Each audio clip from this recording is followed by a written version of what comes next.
कुरुक्षेत्र की fast track court ने आज एक ऐसा ऐतिहासिक फैसला सुनाया है जिसने न केवल इंसाफ की जीत दर्ज की है बल्कि समाज के दरिंदों को कड़ा संदेश भी दिया है।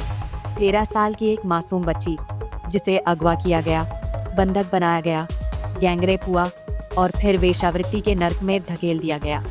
इस रूह कंपा देने वाले मामले में कोर्ट ने होटल संचालक और दलाल महिला समेत 9 दोषियों को 14 साल से लेकर आजीवन कारावास तक की कठोर सजा सुनाई है। ये मामला 27 जनवरी 2020 का है, जब थानेसर के एक गांव से 13 साल की मासूम बच्ची अपनी दादी के घर जाने के लिए निकली थी। मां की डांट से नाराज होकर वो खेत में क्या बैठी, दरिंदों की नजर उस पर पड़ गई।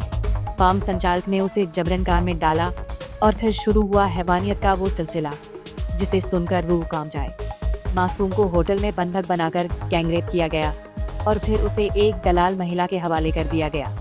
मासूम बच्ची को एक नर्क से दूसरे नर्क में धकेला जाता रहा। दलाल महिला उसे कमरे में बंद रखती थी और कई लोग उसके साथ दरिंदगी करते थे। आखिरकार पुलिस ने उसे सोनू खान नाम के शख्स के चंगुल से बरामद किया। पुलिस की तफ्तीश जैसे जैसे आगे बढ़ी, दरिंदगी की परतें खुलती गईं। होटल संचालक, नौकर और दलाल समेत पुलिस ने एक एक कर सभी 9 शिकारियों को सलाखों के पीछे पहुंचा दिया। भगवान का धन्यवाद करता हूँ, जो हमारी मेहनत है वो सफल हुई। इसमें क्या था, एक उमरी गांव की लड़की विक्टिम थी, 13 साल की। वो अपने मम्मी ने उसको थप्पड़ मार दिया था, जो थप्पड़ मारने से वो अपने फार्म में साइड में बैठ गई। जो लड़की थी उसके फादर 25-30 साल से फार्मर के पास काम करते थे।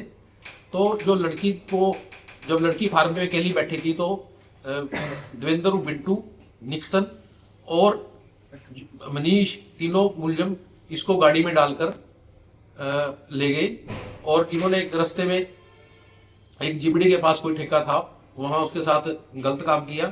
फिर ये इसको अशोक ढाबे में ले गए, लक्की ढाबे में ले गए, लक्की ढाबे में ले गए और लक्की ढाबे में ले जाके वहां भी इन्होंने इसके साथ गलत काम किया। लक्की ढाबे के मालिक ने भी गलत काम किया, उसके नौकर वीर सिंह ने भी गलत काम किया। वहां से ले जाने के बाद अशोक और वीर सिंह ने इस लड़की को, एक वैश्या थी काजल, उसके पास बेच दिया। बेचने के बाद उसने, जो वैश्या थी काजल और उसके साथ जो उसका दोस्त था रवि प्रकाश, उसने इसको, एक ढाबा था, होटल था, डिम्पल गोयल का होटल था, हेलिक होटल, वहां इसको डेली ले जाते रहे 4-5 महीने।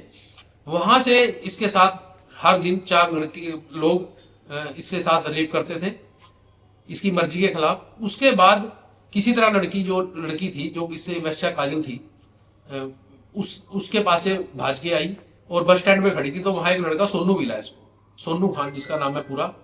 उस सोनू खान को इसने कहा, लड़की ने भी, मेरे को मेरे घर छोड़ दो और मेरे चाचे का नंबर ये है। पर इस लड़के ने, सोनू खान, अपने साथ ले गया गणेश कॉलोनी में।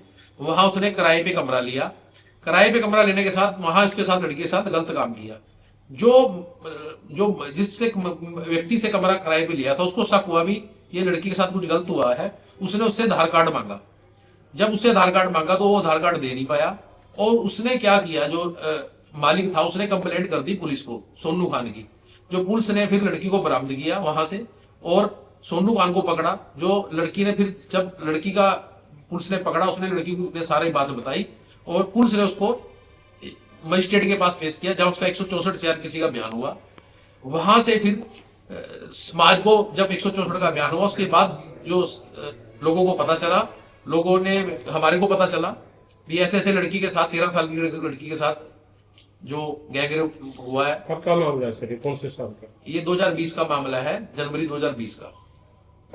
तो उसमें क्या हुआ, जब ये, उसके बाद लड़की को जो मई में कवर किया था, मई 2020 में, तो लड़की ने जब स्टेटमेंट दी उसके बाद ये मामला उठा, हमें भी पता लगा। फिर हमने लड़की से पूछा, उसने हमारे को सारी बात बताई।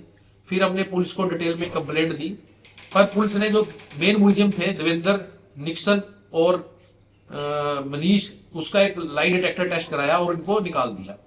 उस ऑर्डर के उस निकालने के बाद फिर हमने लड़की का, विक्टिम का बयान कोर्ट में कराया। कोर्ट ने बयान लेने के बाद देखा भी हाँ, लड़की ठीक है, पूरी तरह स्वस्थ है और लड़की सच बोल रही है। लड़की की बात को सच मानकर तीनों जो मुलजिम थे उनको कोर्ट ने समन किया, समनी करा 319 में।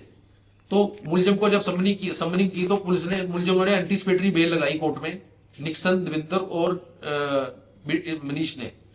जब बेल लगाई तो ऑनरेबल कोर्ट ने उनकी बेल डिसमिस कर दी। उस टाइम जो जज थे मनीष दुआ जी थे, एडिशनल सेशन जज थे, स्पेशल जज पॉक्सो के। उसके बाद क्या हुआ, ये उस बेल के खिलाफ हाई कोर्ट चले गई तीनों मुलजिम। तो हाई कोर्ट ने इनकी बेल कर दी, पर उस ऑर्डर से हम संतुष्ट ना हुए, हम उस ऑर्डर के खिलाफ सुप्रीम कोर्ट चले गए। वहां एक वकील साहब थे आफ्ताब खान, जिन्होंने हमने उनको सारी बात बताई। उन्होंने उन लड़की का फ्री केस करने के राजी हुए और उन्होंने इन तीनों मुलजिमों की बेल डिसमिस कराई। ऑनरेबल कोर्ट को सारी बात बताई। ऑनरेबल कोर्ट ने कहा भी ये लाई डिटेक्टर गलत हुआ है और 14 मुलजिम थे, 3 का ही लाई डिटेक्टर टेस्ट क्यों करा। उनको लगा भी ये संदेह वाली बात है। उन्होंने इसकी बेल डिसमिस करी। फिर इनको तीनों मुलजिमों को पुलिस ने अरेस्ट किया, सरेंडर किया, पुलिस ने अरेस्ट किया। अब क्या फिलहाल कोर्ट ने दोषियों पर भारी जुर्माना भी लगाया है। इस फैसले ने साबित कर दिया है कि कानून के हाथ लंबे होते हैं और मासूमियत से खेलने वालों का ठिकाना आया सिर्फ और सिर्फ जेल की काल कोठरी है। कुरुक्षेत्र से रणदीप रोड, पंजाब, KCTV। हमसे जुड़े रहने के लिए हमारे YouTube चैनल को सब्सक्राइब करें और नई वीडियो की नोटिफिकेशन के लिए बेल आइकॉन को दबाएं। अगर आप ये वीडियो Facebook पर देख रहे हैं तो लाइक जरूर करें और ज्यादा से ज्यादा शेयर करें। धन्यवाद।